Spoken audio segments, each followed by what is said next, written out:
Good evening, everybody. Welcome to Coach to Transformations webinar series. Today we have Choy Kiew, our dear facilitator faculty from Singapore. Thank you so much, Choy Kiew. She is our ACTC faculty, and so we have Madhuri as well. A small introduction to Choy Kiew. Choy Kiew comes with more than 30 years of working experience in senior leadership positions across Asia Pacific, Europe, and South Africa, primarily in research and development functions within the pharmaceutical industry. She had her first coaching experience when she was assigned an executive coach to further develop her leadership skills. Then her journey began. She is an ICF PCC, ACTC, and a coach supervisor as well. Welcome, Choy Kiew, and thank you so much for today's webinar. Over to Thank you and you. Madhuri. Thank you, Aishwarya. Thank you so much. And so lovely to see everyone here this evening, spending your 1 hour with us. I'd like to also say that Madhuri is my partner in the ACTC program and a dear friend who's also based in Singapore. So Madhuri, I thought that maybe as people are coming in, maybe we could ask them a question just to see where we are. And it's like, in a way, partnering with everyone to find out what it is that what question you have for us for this session. It's just going to be an hour. So I'm just wondering whether I could type into chat the question and get everyone to think about the question that you have in your minds as you come into this session. Thank you, Choy Kiew, and thanks for calling me partner in this. I was just समस्या तो उसकी है whether you're going to say partner उसका in सारे problems की ऐसी ही हैं क्या बताएं who's that? Okay, all right. So Guddu नहीं कर रहा वो गुड्डू के लिए को दुखे राजीव उसकी बात नहीं मानता मैं तो राजीव भी there are इसमें a हो lot गई जो of उसकी बात ना माने okay. Let's see who that one is. All right. Thank you so much. Please come on camera. This session is a little bit of interactive session as well, while we are going to share our own experiences. And Choy Kiew is a very well-known face in the ICF arena as well as in Singapore. I have learned a lot from her, and we both partner together and we co-create that space. And I'm happy to do that here with you, Choy Kiew. So thank you for allowing me to be at the webinar. I'm going to ask a lot of questions to you, Choy Kiew, because, Okay. yeah, and okay, I can see some answers already coming in, Choy Kiew. Yeah. Great. I cannot seem to see them, but maybe we start, and then as the questions come in, we can actually help, because it's a good way to actually respond to the questions that come in into the chat. If you could put them in chat as well, so that would be great. And Aishwarya and Deepika will be supporting us in monitoring the chat as well. So I am very curious. What is this title all about? Because I just came in and I thought I should check in first. What is moving from boss to a catalyst? What does that mean? You know, that was an interesting concept as well, because I was, okay, so this is a rather elderly woman here in front of you guys. So when I was younger, the boss is like, they know it all, right? You listen to the boss tells you things and you work and you get instructions from them, you get direction from them.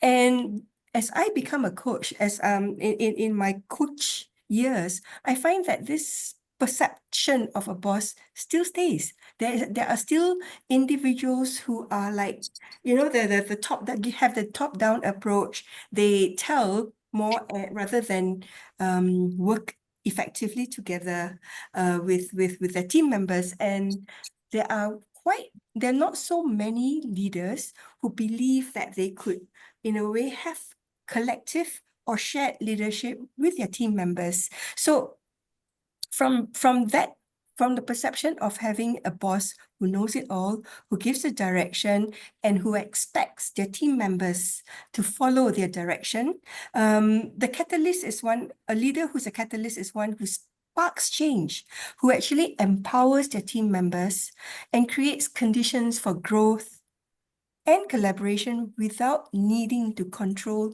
every outcome.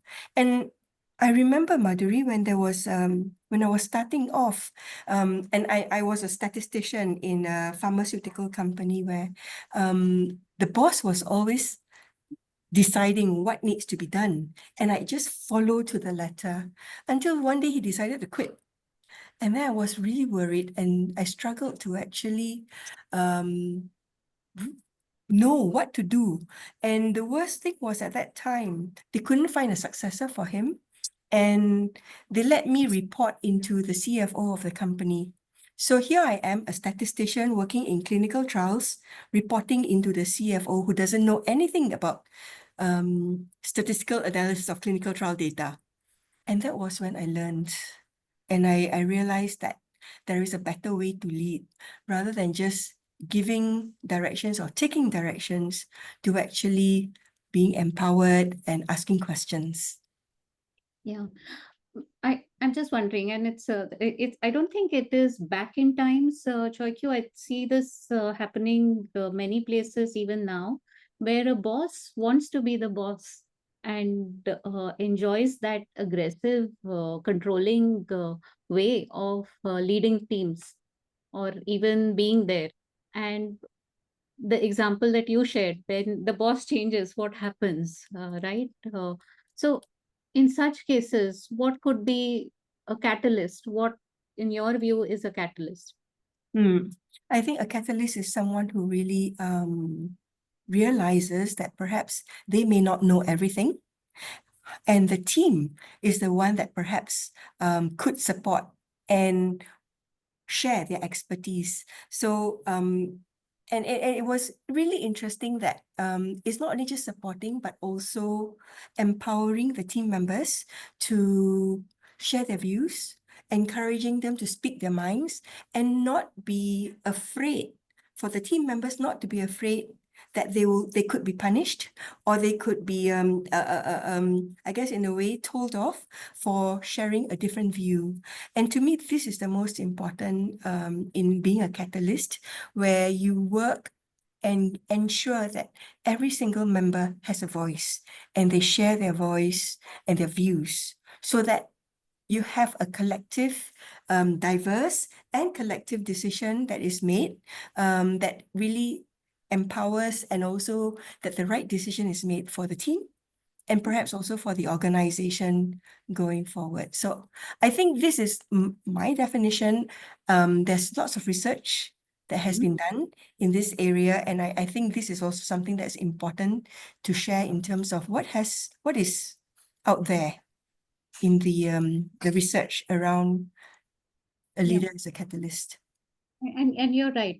We ourselves have also experienced that if a leader is a catalyst, who's a more inviting views from the team and not providing solutions, I think that is something that could develop the team to start taking ownership, like you mentioned, and also feel empowered, like you said.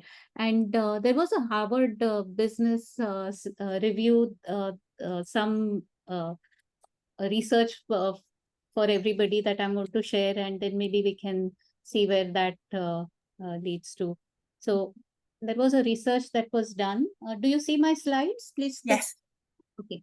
All right. So there was a research done, and these are some of the findings from it. What was interesting was coaching came up as something that could lead, and please correct me if I'm wrong, Choy Kiew, is that something that could be the role of a leader now, where what you're terming as catalyst, where we are saying that coaching is the muscle most leader must have.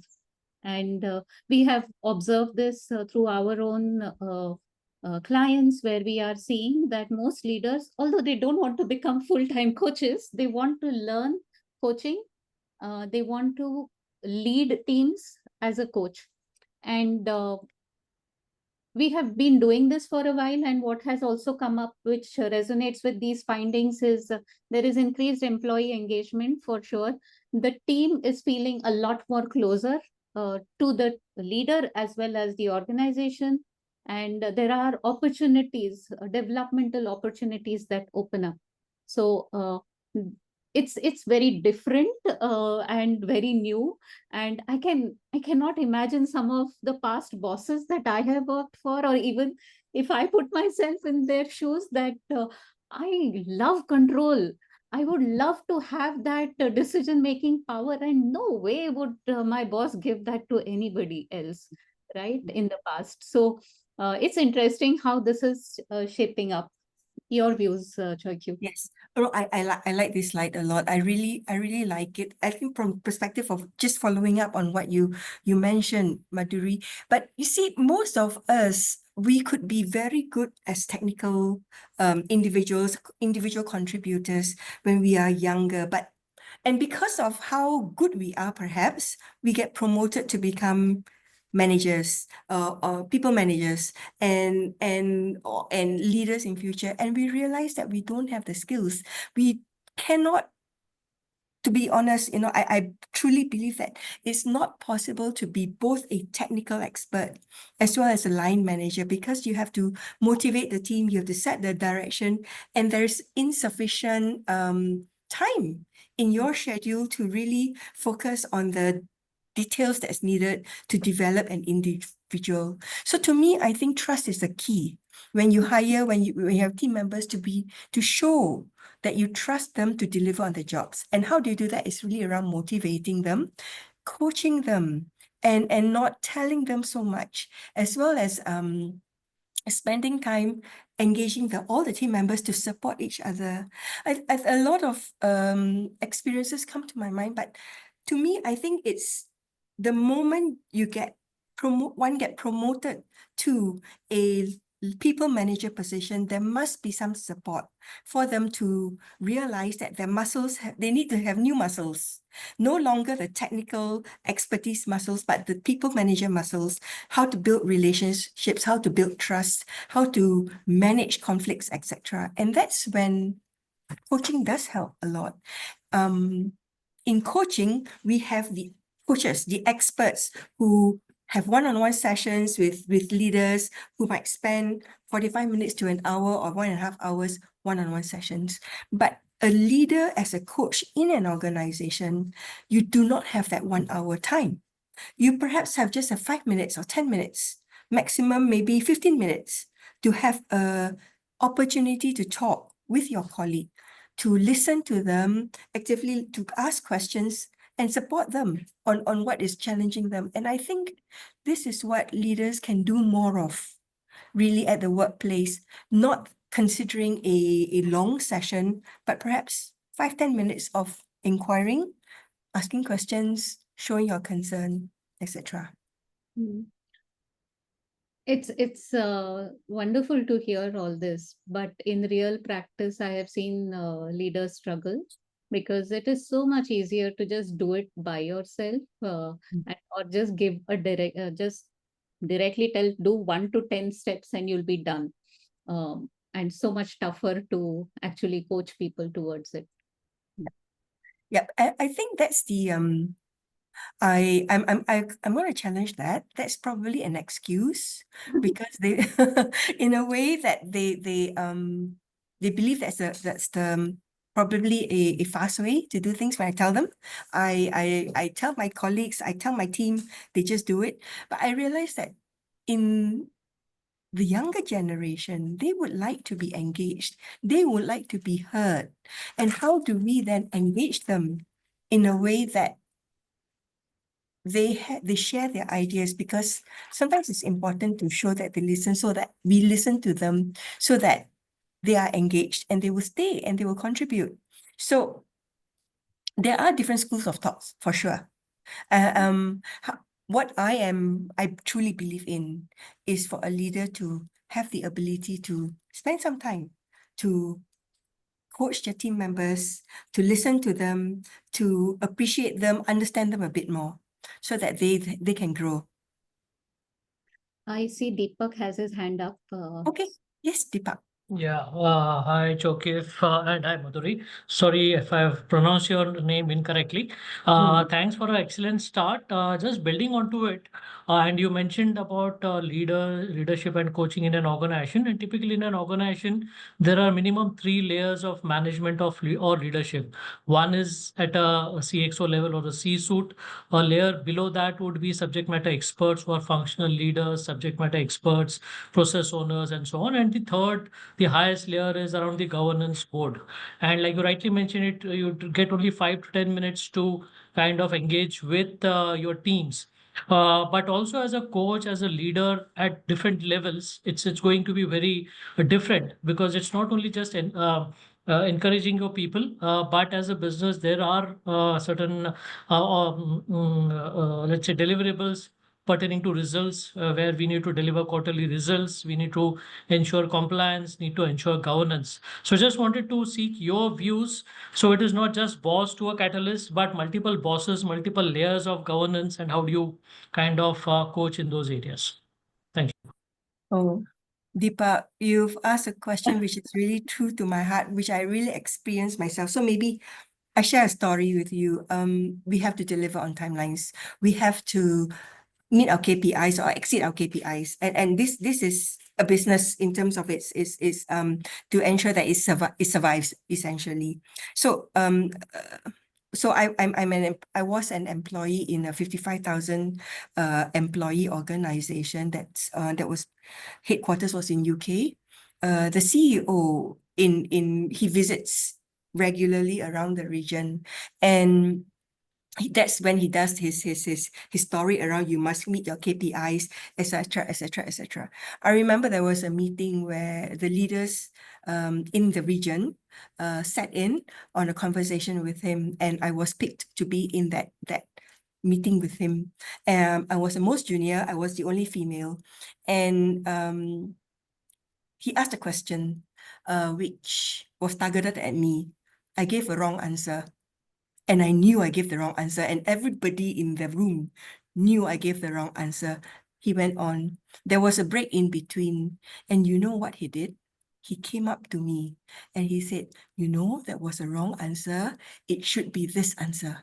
I was so impressed. I was in awe that he didn't know me. That was the first time we met, but he actually came and spoke with me and in a way coached me. It was just a 5-minute conversation to say that, hey, you know, first of all, he introduced himself. He got to know me better, but he made sure I knew the right answer. And that from him, I learned my tagline. So if you go into LinkedIn and you see my tagline, every interaction counts. And he was the one. I think he's now board chairman of some pharma organization, but he was the CEO of our organization at that time. And I tell you, I truly understood what it meant to make every interaction count when the CEO of a company could go down 6 levels. I think it was level number 6 at that time to speak with someone. And that was, to me, a coaching moment of just 5 minutes.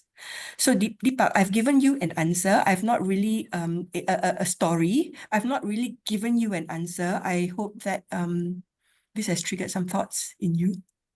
Yeah, thanks. So far, so good. Thank you. Thank you. Choy Kiew, there are a few questions in the chat box. Right. Should I take it now or later? We can do now. We can. Okay. Yes. So Balaji is asking, what shapes a leader to think and act as a coach? Balaji, maybe you could share more. I think probably best. Where are you, Balaji? On if you could come on and you could share more your thoughts behind this question so that I could make sure I answer appropriately. Where are you, Balaji?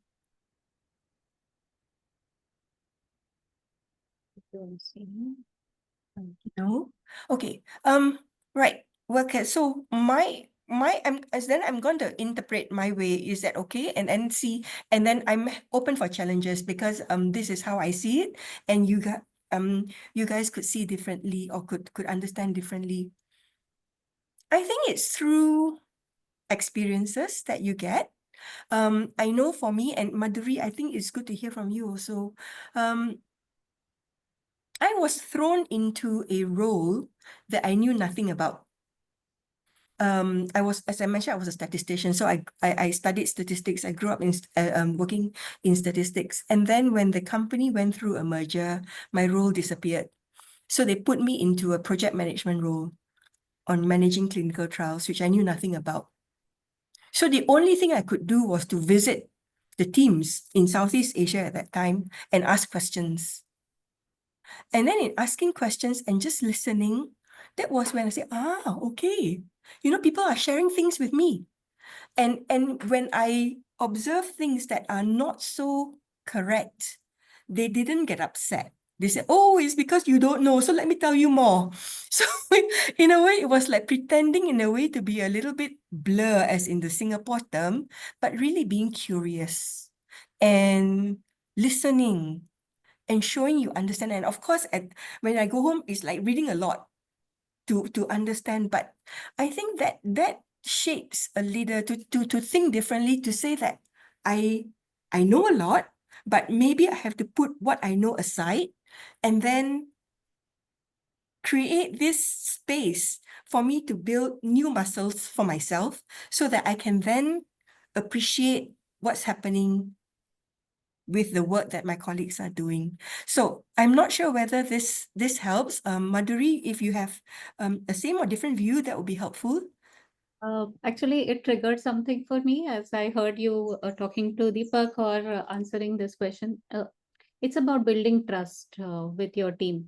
And the way your leader came up to you in the break time and spoke to you, he already had that mindset of building a trust, and he didn't, kind of put you down in front of the entire audience, or even what you shared now, that it just makes you human and easier to connect as a leader when you're asking questions.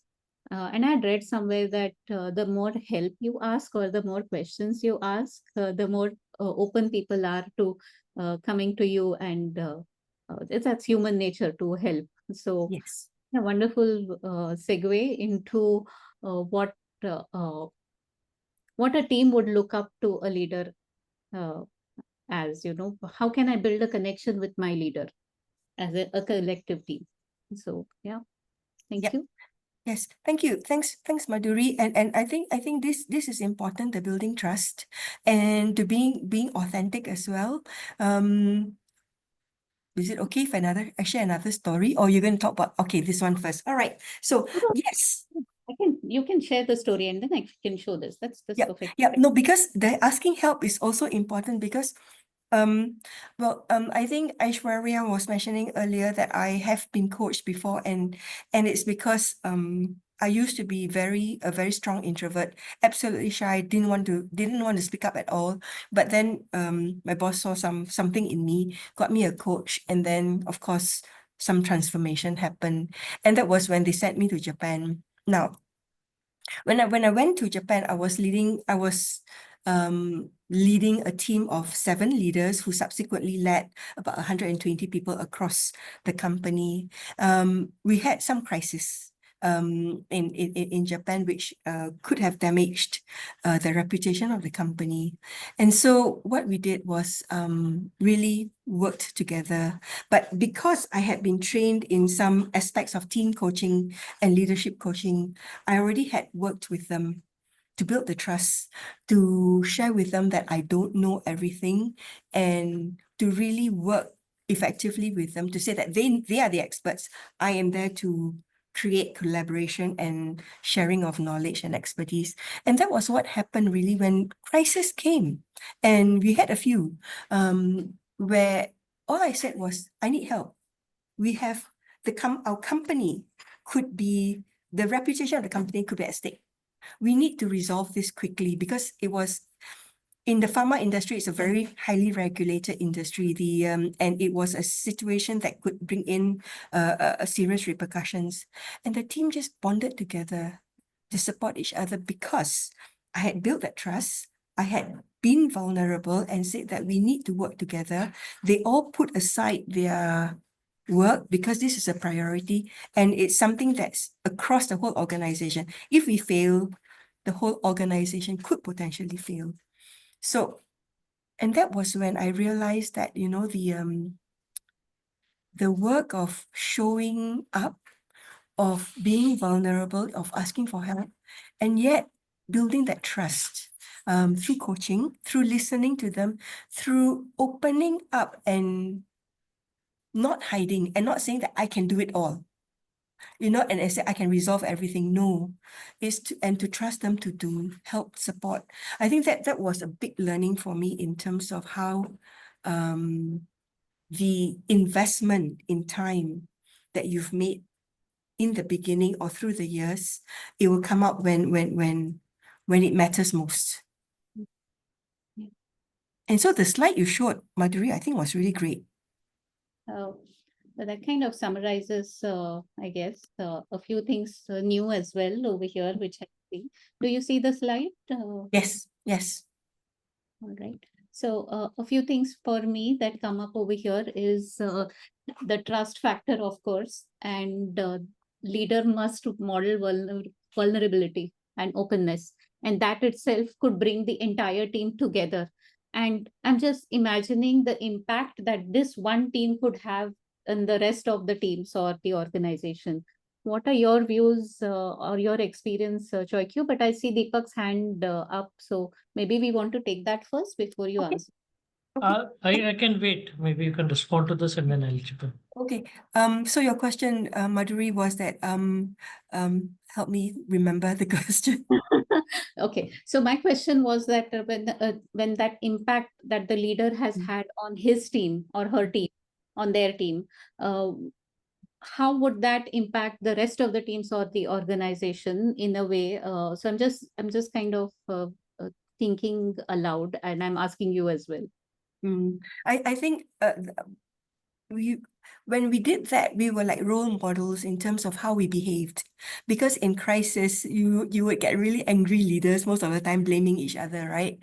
And the fact that the team did not blame each other, they took ownership.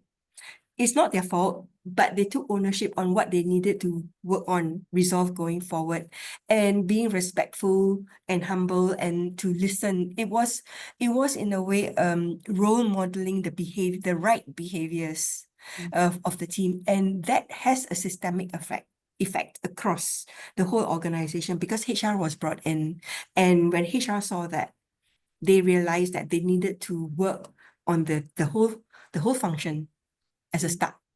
And when that happened, the whole the company would have seen the effect, what they call that, the spiraling effect across the other teams. But that takes time.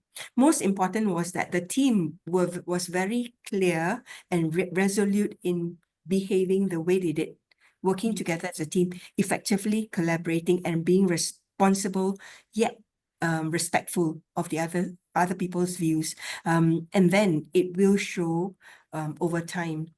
One of the most important things that we need, I think it's important, is to make sure that the leader is aware, the senior leader, whoever it is. So the effective collaboration, the communication lines must be open. And I think that's where frequent, honest, blame-free feedback will need to happen, because it's so easy to blame someone else for the problems that we have in any mistake that's made. But if it's regular feedback, regular update, regular communication is, I think, key as well.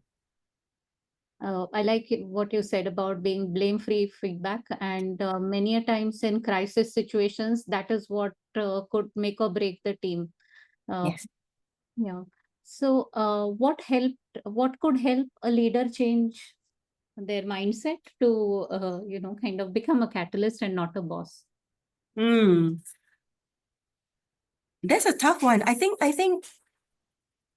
it's through coaching for sure. If they're open to coaching, I think that will be easier to happen. And when they see that changes are being made, are happening, and I think amongst the coaches in this room, you've seen that happen, and I've seen that happen where, when you coach them and they realize that they need to be doing something different. They need to change the way they lead. And when they actually embrace, in a way, a systemic approach to coaching their teams or collectively allowing the teams to take more responsibility and ownership or sharing some sort of leadership within them, I think that's when, magic happens. And I've seen many cases where people have actually come and told me that the work that we've done coaching the teams and coaching them has really brought benefit. So yeah, I think so. Short answer is to experience coaching in some way, and yeah. I'm just kind of extracting something about what you said. While the leader is getting coached, the leader is coaching the team, because there are so many things that can happen within the team, which an external person can work for some time, but it's a continuous process. So that's what I'm gathering from what Yes. you said. All right. Yes. I see Rajneesh's hand up as well, and Deepak also had a question. So let's go with Deepak first and then Rajneesh. Yeah. Thank you, Madhuri. It is a similar kind of a thing. So we have seen the benefits or manifestation of coaching on clients on an external perspective. So the context is when I started my journey from a consultant to a coach, it was a 5 years and significant internal transformation. So having signed up for team coaching, and what is the experience that you have or what changes within from a coach to being a team coach? Okay, I may not wish to answer your question because I came from a leadership role where I was working with teams. And then so it was like a natural switch for me. But I see someone in the room. Vinod, are you still there? Are you there, Vinod? Ah, Charles. I see Charles too. These are some colleagues. Yes, ma'am. And Charles, could you share what Deepak's your response to Deepak's question, because you're a coach, Charles, and you've just learned team coaching. Are you there? I think Charlie also. Charlie, yes, please. Welcome. Charlie is an alumni, and yes, please do share. Yeah, I think I saw Charles there too. So maybe we'll just come back. And thank you for the team. And sorry for the noise behind me because I'm following from a workshop here in Cameroon. And what I would like to say as someone that is actually very passionate about team coaching and then doing consulting myself is that given the trend that we have today, when it comes to, and you even talked about that, Cheong Choy Kiew, that young people, or maybe those who are from this ZX generation, they want to be there. And I think there is a shift when it comes to management paradigm, or maybe leadership paradigm, where we had this very serious hierarchical structure, a top-down command and order way of leading. And, there is a shift from that one to a one that is more participatory. And we see that everywhere. It might be in the political scene, in the civil society, and even in the private sector, because everyone is understanding today that the command and order paradigm was built on something that was logical at that time. Most of the time the boss, processes were very, very homogeneous. A company will do one thing, and then the boss on top, will be the one that have the knowledge that will tell other, yeah, you have to do this, you have to do that. And that was working then. But today, when you look at the structures, products, processes, procedures of companies, it's difficult for one man or for one woman to get that for everybody. So you have to build teams, where you have so many complex competencies, being federated. And then in that case, when sometimes your teammate or maybe members of your teams know more than you, no more complex thing that you might know. At that time, coaching, doing team coaching becomes a kind of indispensable requisite. It's kind of a requirement. If you don't coach, you are losing the potential that you have in your team. You are losing the potential that you have in every teammate. And then you are losing the potential to make your company thrive. Because if you don't team coach, just in these days, if you don't team coach, you are killing the team, given the fact that everyone want to contribute from his own competency standpoint. So team coaching becomes, if you don't do it, you are nowhere today. That's what I think on this. Thanks.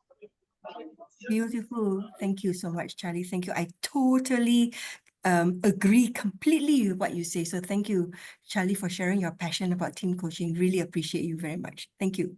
Thank you. May I just add something? I just Sure. cannot stop. So when it comes to team coaching, you're actually coaching the entire team in terms of the relationships, in terms of their dynamics, what is coming up.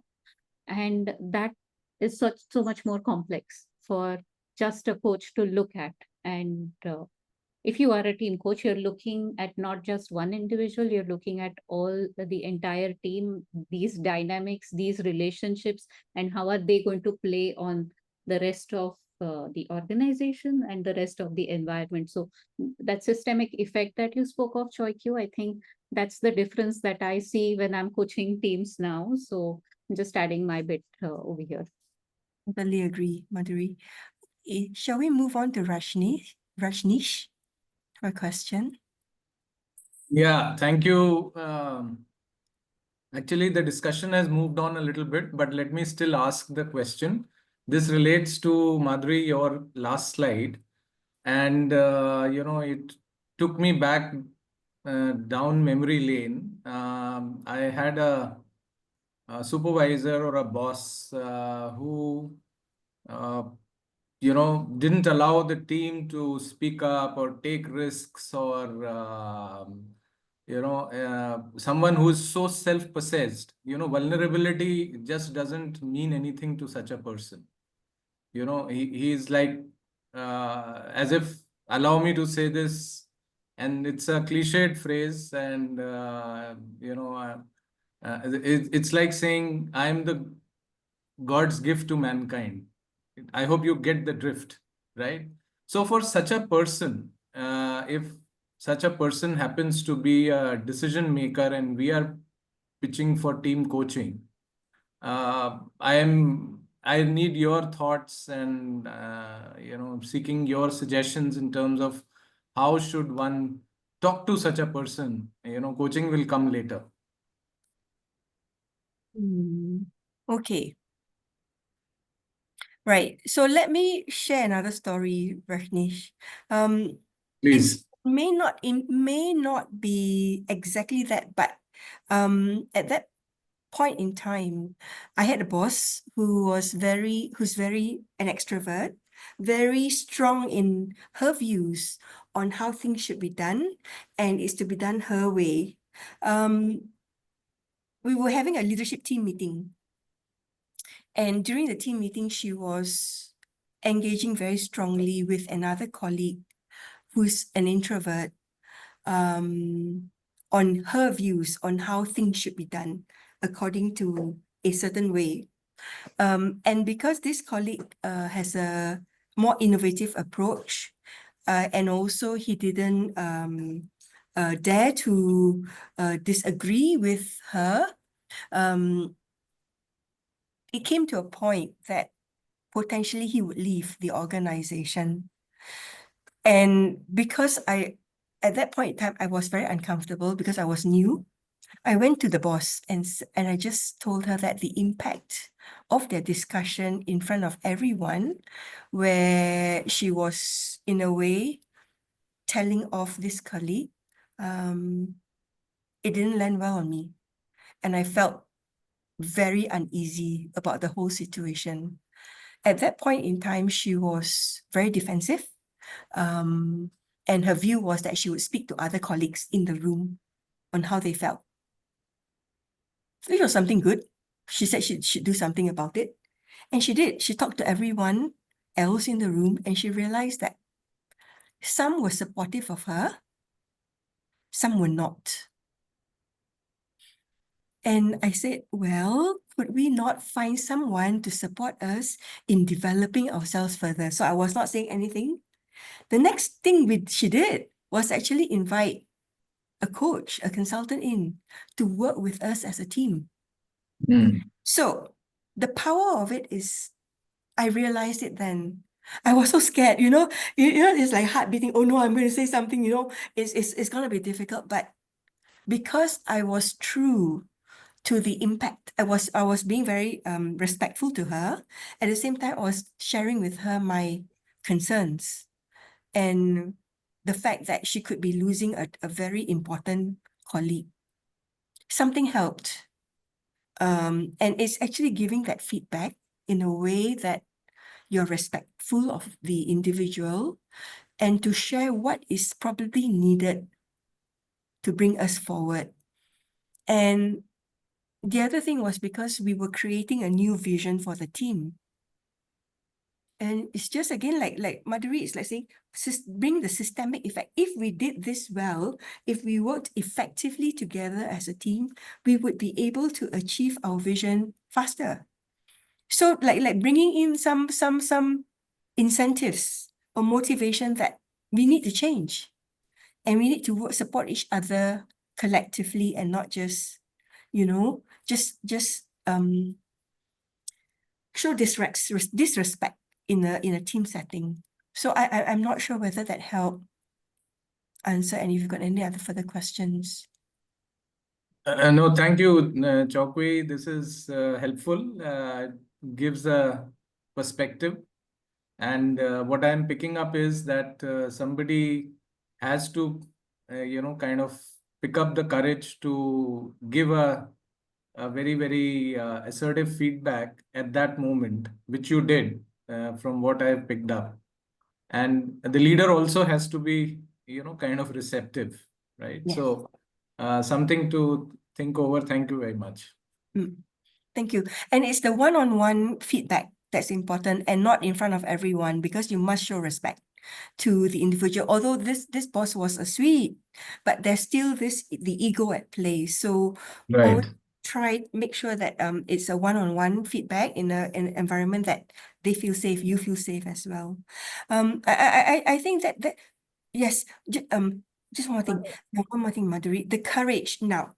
It's not the courage as a leader, but the courage for the coach. Because in a team coaching setting, the leader of the team could be very dynamic, very charismatic, very strong. But you as a coach is not really the friend of the leader. You are the one sharing the feedback, sharing the observations of how they are performing together as a team. So I think the courage of a coach is probably more important, because you are there only for that assignment and you want to show value to the team. So then what I believe strongly is that it's important for you to actually create that awareness in the team leader and in the team as well. Okay, Thank sorry. you. No, this is so valuable, what you're sharing, and loving every story that you're bringing out, Choy Kiew, because it brings out a different dimension. Now, there are some questions in the chat box, so just Yes. wanted to check in.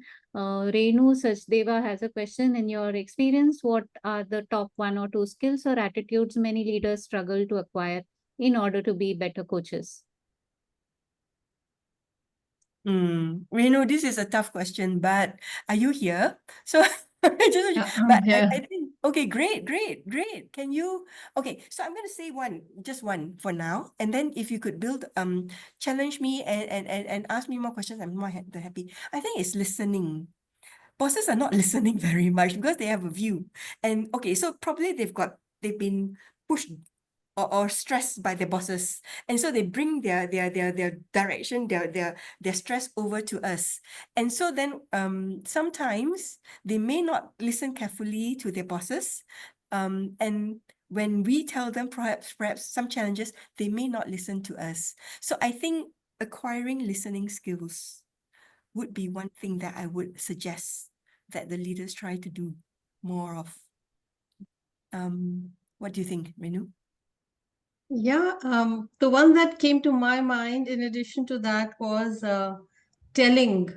stopping themselves from telling, because they are the bosses, and that's where the whole catalyst angle also comes in. But as a specific skill is to zip up, and not rush to advise, because it's also about their image and reputation. What if I'm not able to guide? What if I'm not able to help or advise? What will they think of me? Yes, totally agree with you, Renu. And a short story. So I'm part of this faculty to train police officers in Singapore on coaching skills. So having coaching conversations. So this policemen, right? They tend to tell. And so this was a recruit. He was teaching this recruit the ways of working as a policeman. And so this young man was struggling. And so this police officer was scolding him in the locker room. And then his shift was ending. So he wanted to rush home.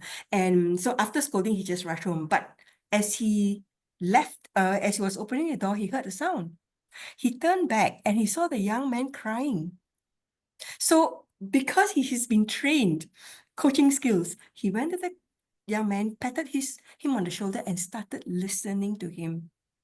And just being there with the young man, asking him questions. And what he learned was this young man was actually quite a slow learner, but his heart is to be a police officer.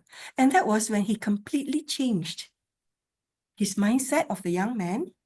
And he brought in a coaching hat to spend just 5-10 minutes with the young man to coach him and support him on what he needed to do differently. And I thought that was so powerful that he learned 2 days of coaching, and he was able to practice that with his colleague, which was, I think, so powerful. And if we could get leaders to do that with their team members, how powerful it is, not to scold all the time, not to tell all the time. Huh? I wish I knew you about 20 years ago, Choy Kiew. I would have brought my boss to you. Oh, wow. Okay, that's such an interesting story. Choy Kiew, there is a question as well over here. Does an HR leader, while handling group coaching for an internal team, get perceived as a partner or a threat to the receiving client group? Ajay, can you come on mic and explain this a little bit more? Yes, please. Ajay, are you there? And I'm sorry, I kind of missed that. I was actually traveling. If you could repeat the question, Madhuri. Ajay, is that you? Okay, Ajay has asked this question. Fine. I kind of going to read that. This is Ajay Desai and not Ajay Singh. Ajay, you can keep I'm listening. sorry. I'm sorry. Sure. It's okay. Hi. The position I'm coming from is not necessarily an HR leader, but anyone who's actually taking on the group coaching as a practice, maybe as an internal coach in a company. How do they get perceived? Do they get perceived as someone who's supporting, or is it that they appear as a threat to the receiver? Ajay, I love HR, especially in supporting when conflict happens, supporting the development of individuals. So I'd say that it really depends on how HR is perceived in the organization. And HR are usually the go-to persons for coaching activities. So probably if you're in HR, Ajay, then it's to work towards building trust with the group, with the team that you are going to coach before you even coach them. And how we do in building trust is really maybe having one-on-one conversations with everyone. And that's what we recommend for team coaches to do as well. Because remember, you're not coaching and the team leader, you're coaching the entire team. And how do you build trust is really for every team member to get to know you, the coach, first of all. And that may be something that's needed to be done. Right. So the position I came in from is because they wear a dual hat.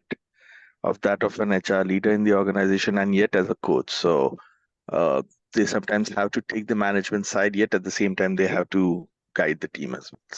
Yes. Truly, very Thanks. true, very true. And they may have the ears of the CEO as well. So yes. So then how Yes. how is trust built? How is confidentiality really emphasized in a session? So, Yes. Yes, exactly. Anyway, yes. but thanks a lot. That answered my question. Okay. Thank you. Are there more Want to questions? add in a little bit, Choy Kiew, just something heard from your conversation with Ajay, and it is also for the HR leader to keep aside all the biases that might come in, because you already are privy to a lot of information about the team as well. So how do you keep that aside and coach the team as a coach and not as an HR leader? So clearly calling it out that you're there as a coach, and hence the importance of trust building. Yeah. Okay, we are good with the questions so far, Choy Kiew, and we can move on. Yeah. Okay. Okay, so let me just check where we are. Okay, not bad. All right. We have one more report that we came across, Choy Kiew. So just wanted your thoughts on this, on the McKinsey catalyst behavior. And I saw a question around that in the chat box as well, about how does a leader become that catalyst, or how does he adapt to those behaviors?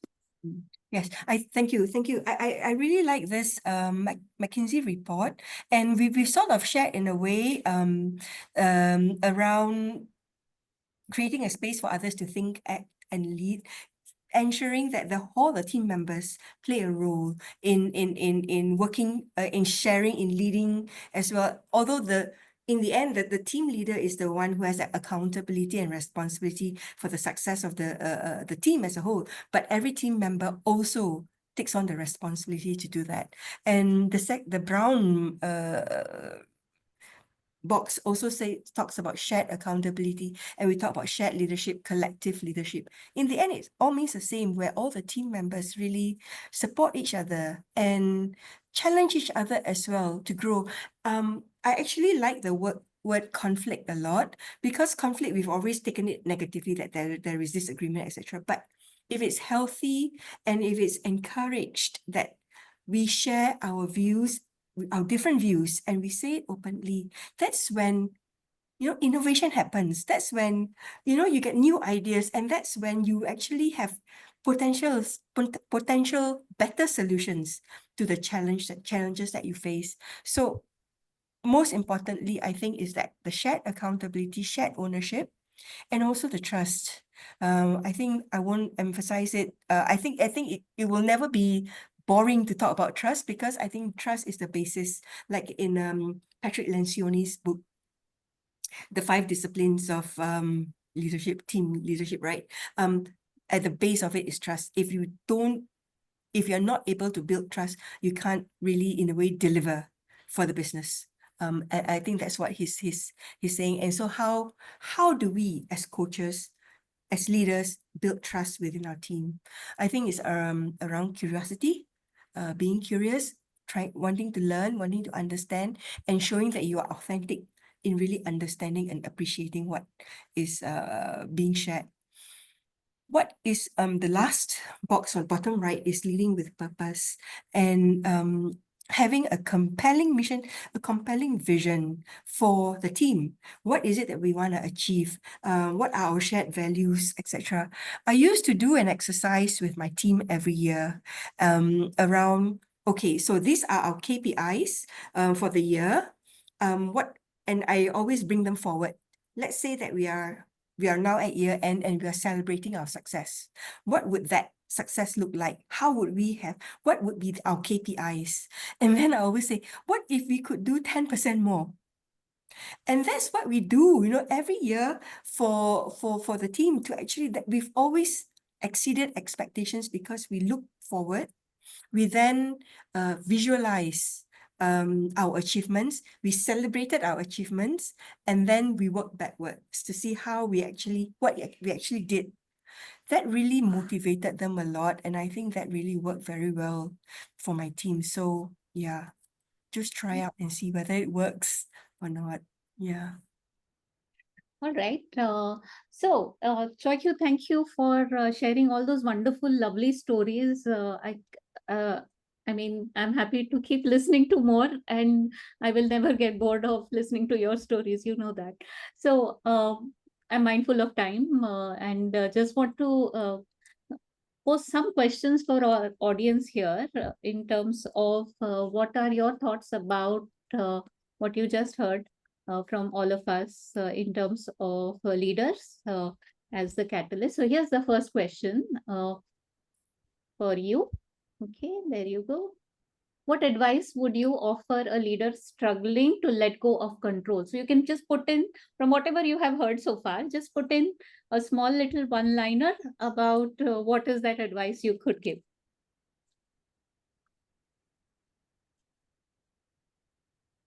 And I'm checking in with, there is the second question as well. Wonderful. Lawrence is saying, listen more. Ashok, very nice.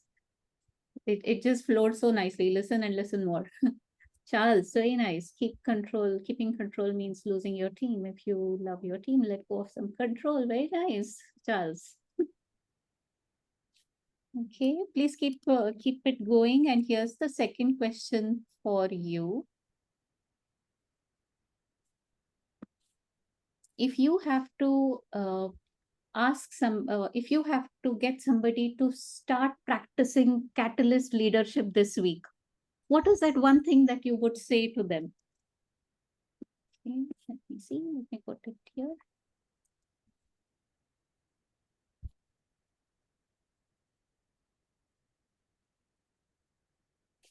Thank you, Sharda. Build trust. Ravinder says move from control to influence. Rajni says take a pause. Good for you. Okay, allow others to speak. Yes, Sharda, absolutely. ABYT. Ask before you tell. Very nice. Like that one. Lakshmi says creating a space of psychological safety. Yes, to all of that. I'm checking in Aishwarya and Deepika. Do they get CCEUs for attending and being such a wonderful participative audience? I'm just Yes. checking. They do. Yes, Madhuri. I think Deepika had posted it a little earlier. Deepika, can you repost it? Yes, there it is. So meanwhile, if you want to read up a little bit more about the research that we shared on the slides, here is what we gathered our thoughts from. They were just prompts, and there were more stories and experiences that were shared. But if you still want to research and read up a little bit more, you can take a quick picture about this and take a look at the findings. All right. Thank you so much, Choy Kiew, for an excellent, wonderful experience sharing. There is so much always to learn from you, Choy Kiew. I'm just always in awe, and I love the space that you create just by being present in that. So thanks a lot for everything. We can stay back for another 5 minutes. If there are any other questions that anybody would like to ask, do stay back. And do join us again. Aishwarya, when are we meeting again? I don't know, but I'm just saying. Yeah. What do you? Thank you. Thank you so much, Madhuri, and thank you so much, Choy Kiew. And thanks to each and everyone who have attended today's session. Yes, we have our webinars every Tuesday. For CTT family, of course, there will be a peer learning labs or expert talk coming up. And the ones who are not part of our family yet, please stay tuned for the next CCU webinar. Thank you so much, everybody. Have a great evening or day ahead. Bye-bye. Bye.